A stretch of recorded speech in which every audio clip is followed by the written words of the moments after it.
Welcome back to Iowa Live. Lou and Jackie Good morning. here, welcoming somebody new to the program here. Jackie, want to say hi to Danielle Herting from Herting Law, as we're here to talk about things, legal issues, and things of legal status in legal states. And the first thing we are to chat with you about is something that a lot of people are very interested in, especially nowadays, is starting your own business. Yeah, we always encourage entrepreneurship and wonderful things here in our great state of Iowa and central Iowa. But there's some things you should probably know. So we want to educate our viewers this morning. Yeah, I mean, and I've got a unique perspective on that. You know, I not only am I an attorney, but I also started my own law firm. So I've been through this process before. Firsthand experience. This is something I've been through, and this is something that people need to know about as they're going forward. But so since you went through all the steps, what can we learn? I did the trial by fire, and now I'm ready to help seriously, people. Let's talk about this, because what are some of the things, some of the obstacles that you encountered when starting this business that you didn't expect when you were doing this? Well, that's one of the things. So when you go through law school, you learn all about what the law is and how to do it. And then when you start your own business, it's, oh, here's all the things that aren't the law that you also need to know to make a business successful. So marketing isn't something you're really taught, you know, and how to get these things set up. But one of the biggest things that we really talk about when we're starting really from the legal perspective is making sure that you have some sort of entity that's established through the Secretary of State's office. And that's getting your LLC or your corporation, getting some sort of document filed that gets you started. And the way that that happens is that you have a conversation with a client about what's most appropriate for them. What do they need to be successful, and what matches their goals moving forward? And why is that important? Well, the biggest thing about that is that's how you determine how the money comes out of the business. That's going to be how you determine how investment goes in, who gets to make decisions, who has the rights and the powers on that. And, you know, it also comes down to that almighty dollar, too. It's, you know, how are my taxes going to get paid? How do I show this income to the IRS and to the state?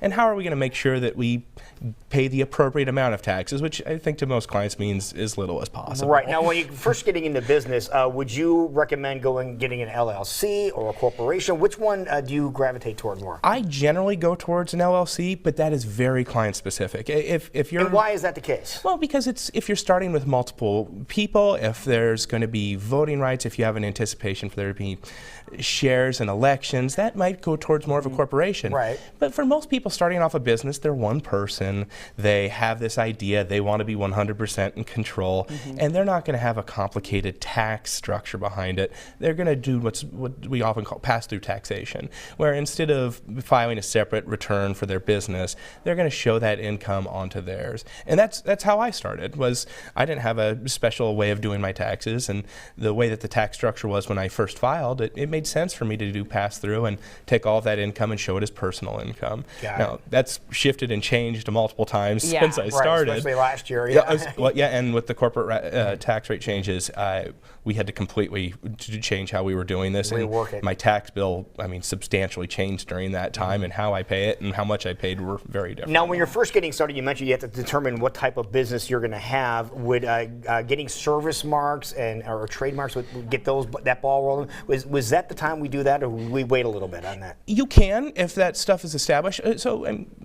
If you have that kind of structure and that idea is how you're going to start your business, that absolutely is something we can get started in the beginning. For most people, that's not a big factor. I mean, if you're starting a lawn business or something like that, you might have a name, and you can register that through the Secretary of State's office. You're not going to need to do trademarks or the big intellectual property decisions until later.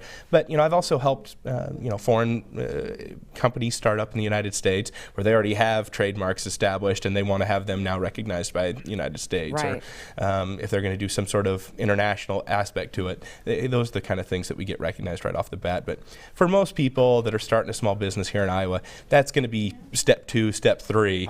Step 1's about getting that structure started and making sure we're getting them established that the way they want to be done. And kind of getting that protection on there. And that's the big part of it too, is when we're talking about getting a lot of people just start a business as a sole proprietorship.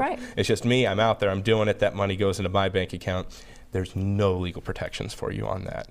I mean, there's no liability protection, there's no way of really doing it. So and there's no way of really preventing you from paying some of those extra taxes that you wouldn't have to do if you are established the right way. So a small investment in sitting down and talking with a lawyer in the beginning can really just absolutely change that, and it can give you a lot of peace of mind on that. When you have a liability protection, and that's what the LL and limited liability company is, that protection of liability makes it so they can't come after you if anything goes wrong with your business. So if you're mowing a lawn and you cause property damage, it would be better if they could take assets from the business instead of taking your personal assets. And you don't want them taking your car at the end of the day. So does that protection go along with reducing your taxes? Is that hand in hand, or is that something completely different? They're both in the same, they are actually separate legal pathways, yes, but they both happen through the LLC or through a corporation. Great. Now, you talked about that. Now, in this case, would you have to necessarily have two separate accounts? One for your personal account, one for the LLC. We're using that as an example. Yeah. So in case something did happen, that's the only bank of money they can go after? Yeah, so let's say if I were the person that was trying to sue this business and this person. This guy mowing the lawn. Yeah, if this guy mowing the lawn doesn't have the correct protections, and he's been using his personal bank account to fund his business and pay all of the business expenses, well, then it's going to be easy to say piercing the corporate veil is the legal term of art for that. And what that means is, because they haven't had a separate entity and a separate bank account, and there's kind of intermingling of all those things, it isn't an official business. It's just one guy running it out of it. We would treat it as a sole proprietorship, essentially, and I would be able to go after personal assets. So not only do you need to file that, but you do need that separate account, and you do need to make sure that you're keeping things separated. And that barrier right there is an important one. That's where the limited liability comes, because if you can't see where that barrier is, if there's no actual line of protection there, then it's real easy to just say, if you're not going to treat it like there's a protection, why should somebody that's suing you treat you like there's a protection there? It makes a lot of sense. Does that go along with, I'm sure, what you've learned in starting a business is staying organized?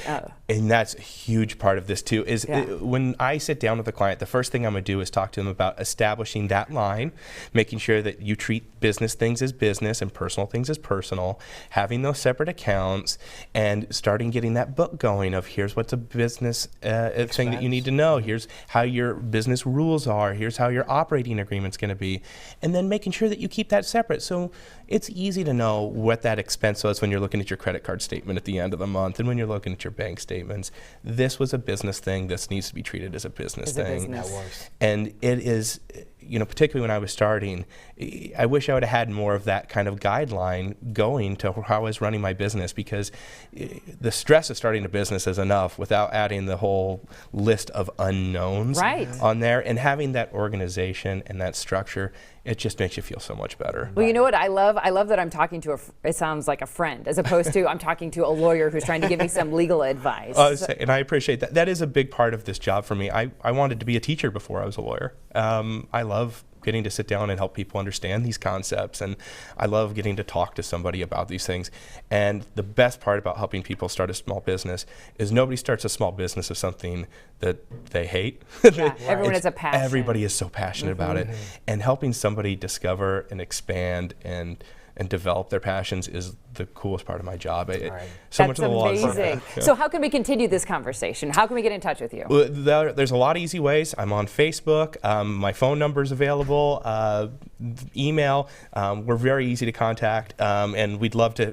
That first sitting down time is a great opportunity to kind of discuss how we move forward with clients too, and we'd love to do that for anybody that's interested in starting a small business. Love it. Be able to teach you how to start a small business, get you pointed in the right direction. Absolutely. Now, I'm not going to teach you how to mow the lawns. No. You have to do that yourself. That's on you. But everything else, I'd be happy to do. Good to see you, man. Thank you so much. Check him out on, of course, the web, and give him a call as well. Daniel, thank you for joining us this morning. Thank you so much. Great job. It is